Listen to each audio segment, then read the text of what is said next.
জাতিসংঘের সদর দপ্তরে শুক্রবার সকালে সিরিয়ার নতুন পতাকা উত্তোলন করা হয়েছে। সদস্য রাষ্ট্রগুলোর পতাকার পাশে গৌরবের সঙ্গে স্থান পায় এই নতুন পতাকা। উত্তোলন অনুষ্ঠানে উপস্থিত ছিলেন সিরিয়ার পররাষ্ট্রমন্ত্রী আসআদ আল শাইবানি, জাতিসংঘের সিরিয়া বিষয়ক বিশেষ দূত গিয়ার ও পেডারসেন সহ জাতিসংঘের বিভিন্ন স্থায়ী প্রতিনিধি এবং যুক্তরাষ্ট্রে বসবাসরত সিরিয়ার নাগরিক সমাজের সদস্যরা।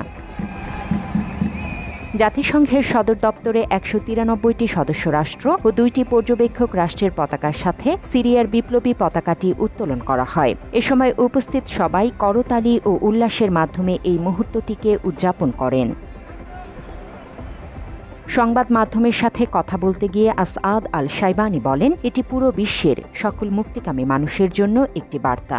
আজকের এই মুহূর্ত শুধু সিরিয়াদের নয়, বরং গোটা মানবজাতির জন্য গুরুত্বপূর্ণ। জনগণের ইচ্ছাই আজ বিজয়ী হয়েছে। তিনি আরও যোগ করেন, জাতিসংঘের ছাদে সিরিয়ার পতাকা উত্তোলন আমাদের জনগণের বিজয়ের মুকুট। অনুষ্ঠানের সময় জাতিসংঘের বাইরে যুক্তরাষ্ট্রে বসবাসরত অনেক সিরিয়ানও সমবেত হন। তারা পতাকা নেড়ে ও উল্লাস করে এই বিশেষ দিনটি উদযাপন করেন। পররাষ্ট্রমন্ত্রী আল শাইবানি উপস্থিত সমর্থকদের কাছে গিয়ে শুভেচ্ছা জানান এবং তাদের সঙ্গে সৌহার্দ্যপূর্ণ কথাবার্তায় মেতে ওঠেন। সিরিয়ার নতুন পতাকাটি বিপ্লবী পতাকা নামে পরিচিত।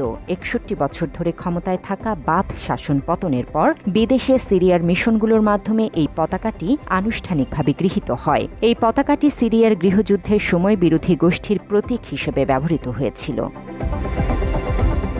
জান্নাতুল ফেরদৌস তমা, বাংলা এডিশন।